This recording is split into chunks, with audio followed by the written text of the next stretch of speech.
Hi, I'm Gareth Roberts. I'm a principal GRC consultant here at Cyber. I work as a security operations manager for a managed service provider of the largest private network to a critical national infrastructure. But I'm here really to talk to you about a specific topic that's really interesting, what I find really interesting myself, which is the UK Security and Resilience Bill. So it's a bill that's been announced, was announced last year in July as part of the King's Speech, and we believe at some point in 2025 we are going to see this come into effect. But it's important to understand really is that the conversation I want to have with you here now is what that bill is. Why does it matter? How it intersects with other kind of industry standards that was out there. I think the question that we all have, and almost been driving my kind of research, is actually what does it mean to me, both as an individual, we're looking in the cybersecurity environment, but actual cybersecurity in general, because it could either be a compliance burden, another tick box, another piece of documentation to fill through. Actually, that could be a really good point for us to actually focus on our cyber resilience, our cybersecurity, maybe help change culture within organizations. We just don't know. So before we go forward, I need to look back. So, if we look at dates, so 2018, the Network and Information Systems, NIST 2 came into effect, an EU directive. So, UK is part of the EU at the time, was put in place to look at certain sectors and about improving its security postures, about ensuring, bringing forward like patch management, risk management, and starting to get more into focus the requirements of cyber. Now, as we know with the UK, the decision was made also to leave the EU. So there was consultations in 2019 about how existing EU regulations would actually work, just specifically for the UK. Now, before the UK left the EU in December 2020, there was call for views in May just to find out where the NIST is. But before then, DORA came into existence, which is the Digital Operational Resiliency Act, specifically looking more towards the financial sector by itself, bringing in this kind of understanding of third-party requirements into there, regular testing, sharing information. All this came into being. But when it came to the UK with the views, a lot of information came back from industry leads, specialists, but majority of it was all saying that this had only been in for 2 years, so they couldn't really see the impact or the effect it was having. So rather than change it further, it was a case of let's just keep on this pipeline and see where we can go. But then, similar to DORA in 2021, we had the Telecommunications Security Act introduced, which was to do specifically with another sector, which is regard the actual use of public networks, the provision of them. So it's interesting to see another factor, another sector being added on to, having its own rules and regulations when we have this too.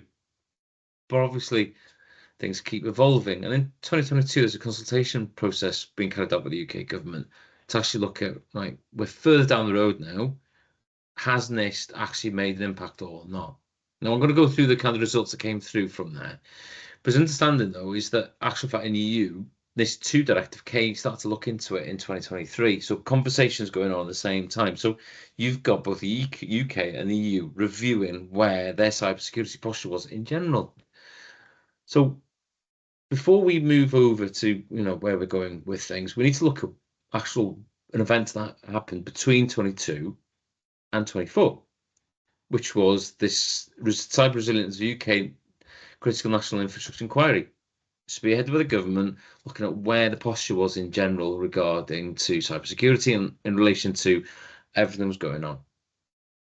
Now, the key bit I've taken out of that kind of inquiry, the context of it, was the actual article and evidence provided by the British Computer Society with, Chartered Institute of IT in December 23, alongside those from BT. I found the information really interesting, but the 2 points you can see on your screen there is really kind of hones everything. This kind of requirement for clear accountability and assurances that people are knowing what their risks are and actually actioning on it. So trying to make people understand there's an onus on them to do something to keep an eye on cyber. But the second point I think is really more interesting than anything else is the fact is that in 2023 they are trying to change the focus and the culture to say that cyber isn't just a technical issue, an IT team requirement. It's actually a whole business requirement.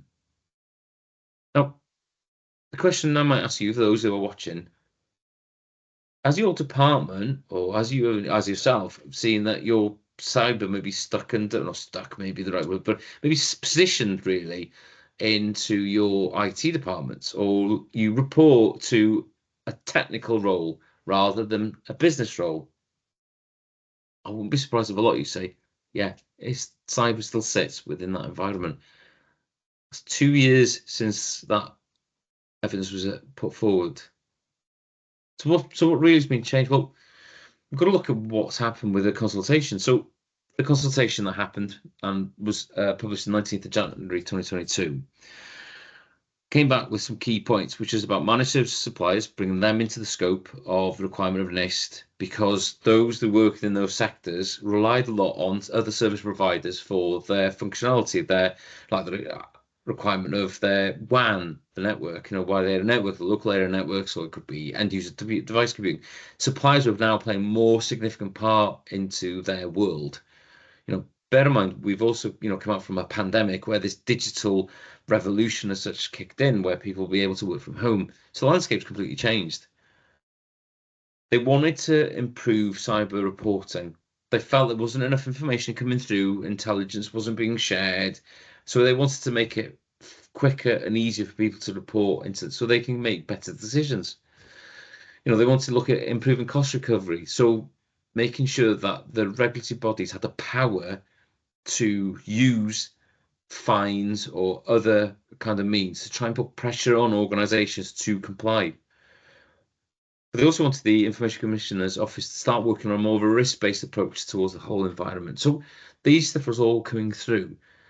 And it came through at the time where a week later, the actual national government cyber security strategy of, from 2022 to 2030 was published. If you haven't read it, I recommend you read it because it's so thorough in terms of where they're thinking of going. And you'll see themes of what you see in the bill being proposed is in here. Because it's all about building organisation cyber resilience, pillar 1, and 2, pillar 2, sorry, is defenders 1. Not seeing us being a single, it's the sectors within the bill, or it's just the private sector. It's a case of trying to bring everyone together with a common goal, making the UK a safe location to work with against the data, but actually seeing itself as being one of the leaders of conversations. However, Cyber Essentials is not mandatory. Neither is Cyber Essentials Plus, nor is ISO 27001. These are recognized cyber standards, but they're not essential for these organizations that were, or the sectors are covered, or the supply chain in certain elements. So people might say, what's the benefit of doing so? Now, the interesting thing is, if we look at where the bill has come from, we need to look at what the audit office came out in January of this year.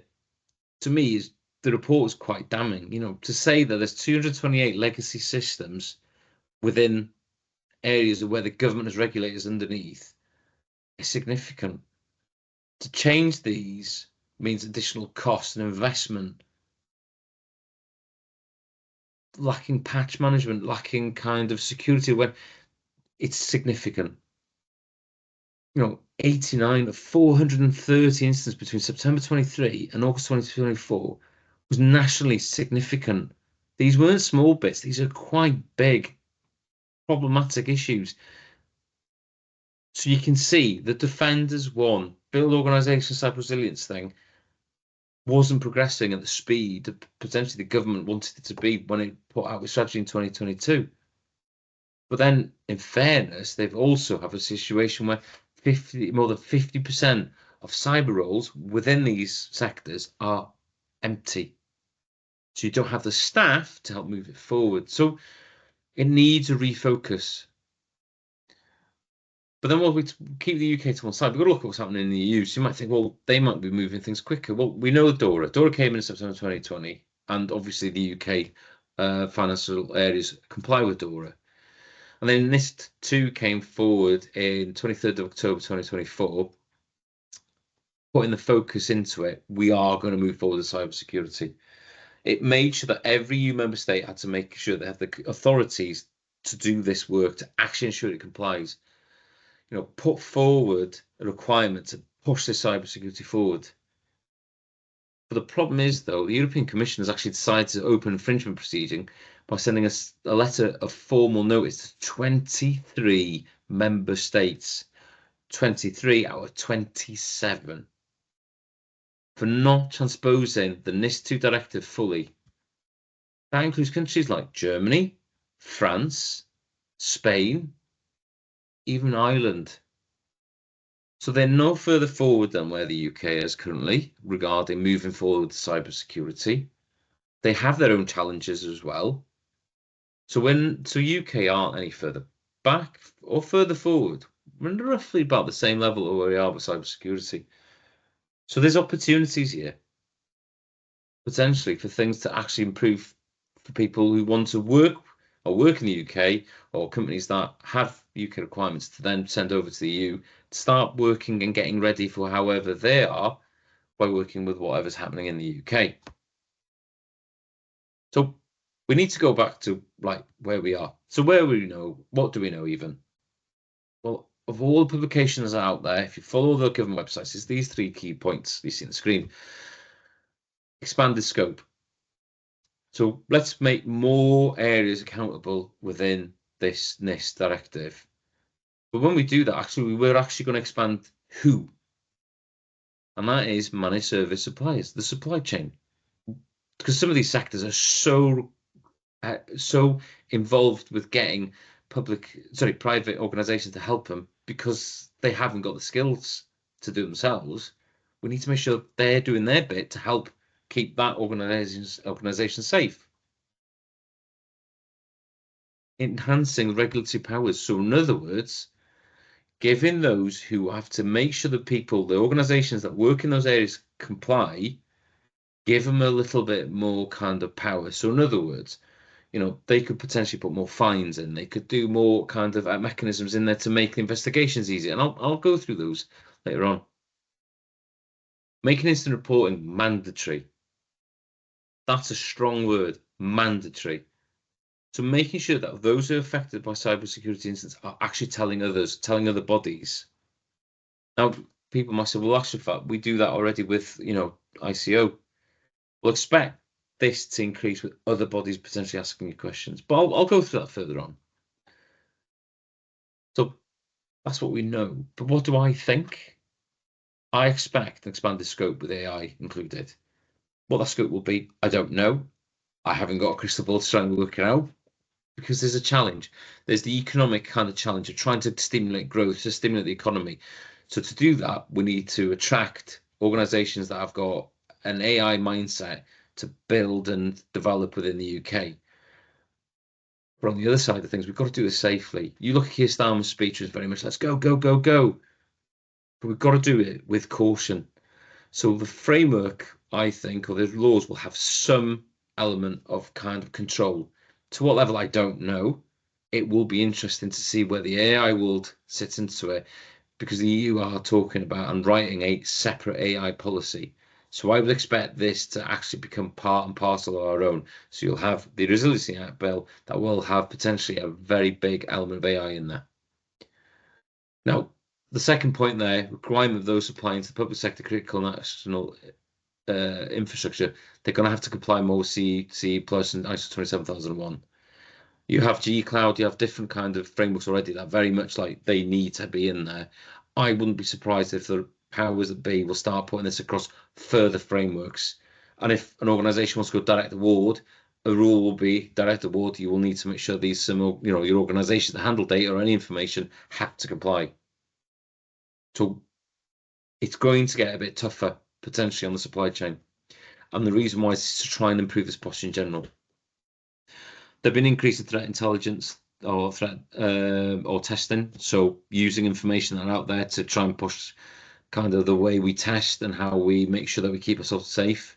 But I'll discuss that further on. So we'll leave that there for now. But I expect expectations So expect the military, police kind of elements to start having a little bit of gap, so they won't have to comply completely with it. I expect some elements to be in there that covers them, but I think there will be caveats in there. There may be caveats within aviation as well, because what they will turn around and say, because of the controls in other areas, it will allow them to have exceptions. But I'm not expecting everyone to go, oof, everywhere's going to be exempt. I would expect it to be very narrow exceptions. So keep an eye on for that as well. So we go to the scope. So what you see here is obviously what we already got covered in the scopes. You've got the energy, transport, healthcare already covered. But I expect that to expand. So expand that to have digital services. So we know now that data centers are part of the critical national infrastructure since September 2024. So if you supply these elements, there'll be more kind of controls about it. But I expect those who supply into the healthcare, so the pharmaceuticals and life sciences, they will have to comply. Food and agriculture to go with, so it's not just drinking water, it's food. The insurance one is an interesting one because I think insurance will have it in two folds. One will be making sure that they are covered from a cyber point of view, so their information isn't hacked. But I wouldn't be surprised if there's going to be requirements for specific cyber related policies to be put into there. So I expect premiums potentially to go up in certain things because it will cover the costs of impact of a cyber attack. But even though they've got organisation in their scope, it doesn't mean that they're protected completely. You look at Southern Water, with their, they spent 4.5 million dealing with the black bastard ransomware. Now that shows to you that these sectors, even with expansion, they still get hit. But I expect maybe some stringent, more strengthening kind of wording about what they expect from those areas. So if you're a managed supplier to those areas, I expect you to, obviously, you'll understand then, you'll get more kind of requirements dealing with them moving forward. Right, enhancing the regulatory powers. You can see the 3 points I put on there. Audits, requests for information, and on-site inspections. I expect regulatory bodies to start being a little bit more in your face in terms of requirements. They will want to know you're auditing. They will want to make sure you're checking things over, and they will be checking for you as well to make sure that you are doing what you're said to be doing. The Government Security Group in the Cabinet leads the government security function, including cybersecurity. So it will be leading the implementation of this bill, and they will work closely with the NCSC as well as the Central Digital Data Office to make sure that the departments, that regulatory body, that covers those sectors I mentioned before, are on point with this. So there will be powers and pressures coming through. Now, the interesting thing is in Article 64, it states that penalty notice will increase to £15 million or 2.5% of the worldwide annual turnover. What that means is they will have more power to do more with you, to check that you're doing stuff, but they'll actually have more power to implement higher and costlier fines if they find you're not complying. So it's a case of making sure you stick to what's required from the body as well as what's required elsewhere, because otherwise they will come back and ask for money. Now, the interesting one here is regarding instant reporting. So under NIST, the original NIST, very much the requirement was significant event. So it's quite broad. So it wasn't pressurizing organizations to report on a constant basis.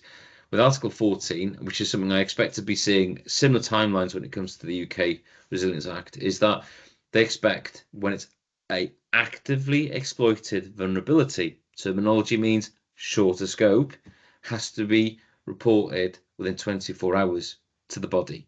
Within 72 hours, they expect their report to come through about what their exploit is, the vulnerability, and what can be done to fix it. Within 14 days, they want a final report. So if you're a supplier within that scope, within any organizations to the scope thing, your organization has to be ready to be able to respond to a quicker turnaround. And if you don't report, it's similar to what happens to the Information Commissioner's Office. You could face fines for delays. British Airways had it in 2020. They got fined £20 million. Part of it was down to the delay in report breaching. Similar with Marriott International, 18.4 million. Again, because of the delay to respond. So you might need to get your organisations ready in terms of how they report back to these bodies. So it's a change of pressure, change of mindset, potentially, and culture within your organization. Because the concern is there is still a attribute of shame when it comes to reporting these issues, because the people don't want to put a hand up saying, yeah, I've been here, or I've seen something, both from a user point of view all the way to the top level. So there's a conversation to be had about how you change the culture in your organization when it comes to incident reporting. It's not easy, but through clear communication at all channels and giving people understanding what their roles and responsibilities are, it is possible. It is possible. Ransomware. So I think the biggest headline I can give you there is simply Cybercrimes Magazine in 2023 stated that by 2031, they believe 265 billion will be damage caused by ransomware. It's significant. It is a very painful area for governments. Now, the government has stated then, though, in 2020, this year, 2025, ministers are thinking of doing a complete ban on UK bodies and paying ransomware, including NHS, schools, local councils, because those last three, they've been hit quite a lot in the last few months. You need to look at, HCRG Care Group.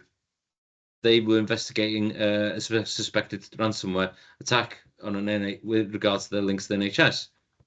In 2024, Synovis was also targeted by a ransomware attack, which resulted in a significant data leak, and it distributed services causing over 1,100 elective procedures and more than 2,100 outpatient appointments to be rescheduled. It's quite big, so you can see why they're saying, right, we're not going to pay them. But to do that, you need to change your mindset. You need to remove the financial incentives by saying, right, we're not paying it. But you need to make sure that alongside that, the structures are in place. So encouraging the mandatory reporting, which I've mentioned before, but changing people's mindsets and cultures so they all understand that they have a part to play with cyber. Like they said in 2023, cyber is a business problem. It's not just an IT issue or technical issue. But the question also needs to be asked is, can these areas actually afford the alternative? So if they get hit by a ransom attack, we're not paying for it. What's the alternative? Having to go out and get new hardware, get new kit, change the things. Well, that means delays. Could be delays to service. Can the public take that delay to service to critical national infrastructure? That is to be seen. What is the cost of the alternative? This is why I think the Act could be quite strong to make sure these kind of elements doesn't work. Because statements like I say, bans, it's difficult in reality to actually see how it's going to work. So, list 2, how does it address threat level penetration testing, TLPT? So it means that you're going to have to do more risk assessments, so use penetration testing on a more regular basis. It won't be when a new system comes in or we're doing a change here, it'll be on a regular point of view. It will be specific to your sector, so your sector will be putting out the requirements on against those, because they will be then sending their supervisory bodies to make sure that they get proof of that testing. So it's not a case of, I don't need to worry about my testing. If you work in that industry or supply to the industry, there will be expectations of you to be running regular testing to the requirements, because you're now part of the third-party supply chain, which is another element that'll be pushed through to make sure that those bodies are making sure their suppliers are doing what they should be doing. But then, how does it also NIST2 addresses like threat intelligence? Now, this is the important thing. The best way to provide advice to the public are the people to actually know the intelligence that's being gathered, so you can make better decisions. Now, Article 21, cyber risk assessment, is very much about the organisation has to implement measures to identify, prevent, and respond to cybersecurity threats. And threat intelligence has to feed into that kind of threat management, the risk management. Article 29 is all about mandatory information sharing. So rather than keeping nothing to yourself, you're going to have to share that information out with other bodies.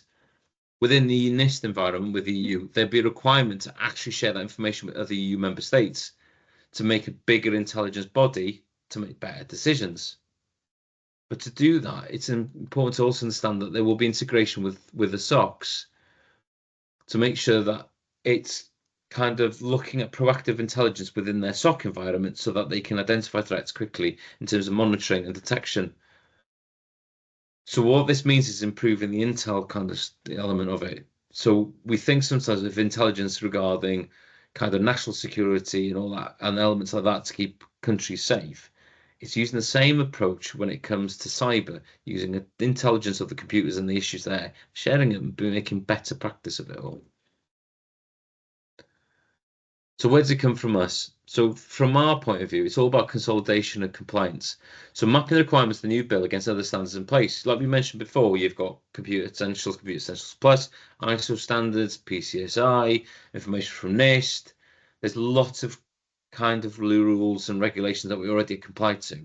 It's important to centralize our ISMS and then work and on the elements that are coming through so we can make sure that you can review what the Act is coming in with and going, okay, I'm already doing all this stuff. Actually, I'm not that well on that kind of thing, so I can focus on that point of view. It could reduce your work elements. So it's important to look at where you are now, and then when the Act comes through, you can work out the elements are. So we're getting a benchmark as such. So finally, for me, how to get prepared.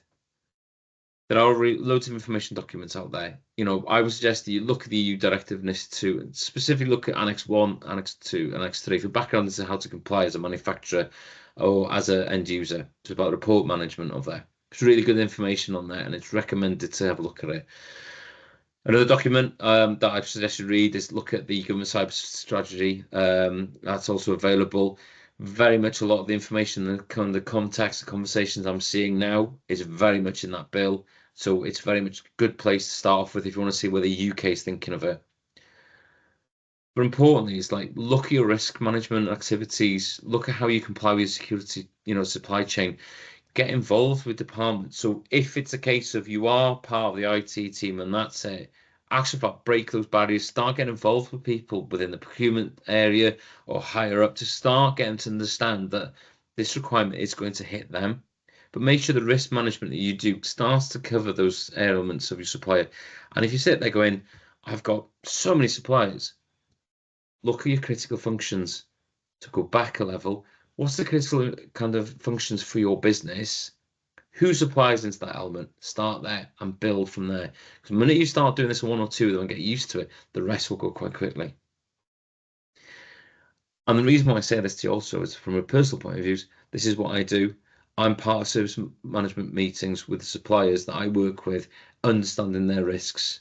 And I understand and make sure that my risk statements have that element in there. It is important. Establishing good incident practices.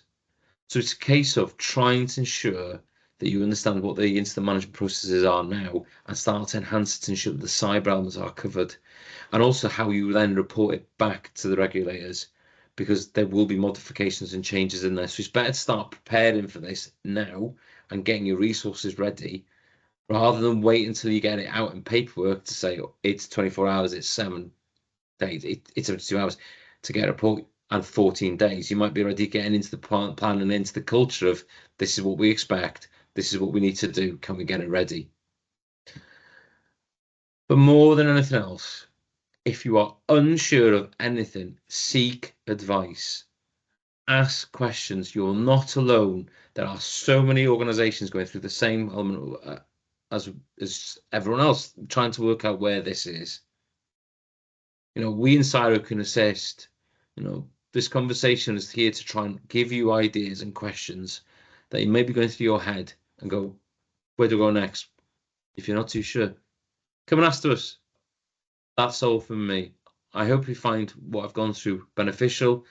If there's any kind of questions or anything at the back of this, then either please send me a comment or contact Cyro directly. Thank you all. Take care and good luck.